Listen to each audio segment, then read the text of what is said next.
Now, let me carefully explain how to fix the endless loading issue in CapCut on your phone, step by step, as you can see here. Of course, the first step we must take is to carefully check your Wi-Fi connections to ensure everything is working. This is the most important step. Simply go into your Wi-Fi settings and carefully check to see if everything is connected properly. Next, you should restart the app completely. Just close it fully, and then reopen it to refresh everything. And then restart it, and that's all there is to it.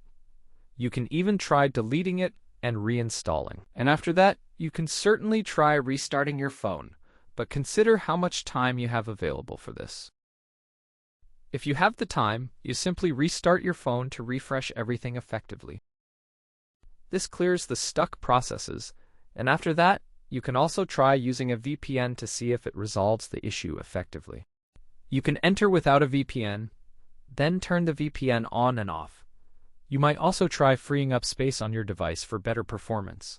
As you can see here, clearing space on your phone is also an important process to consider. Freezing or endless loading issues can occur due to various problems, as you can see here. Due to having very little storage space on your phone, or it being overly cluttered, as you can see. As I mentioned, updating or reinstalling CapCut is essential for fixes. The option that suits you best is to simply reinstall your CapCut app, download and delete. There you can download it again. I believe this will work well on your device. This issue will disappear. Thank you all for watching, and now let's wish everyone good luck and goodbye.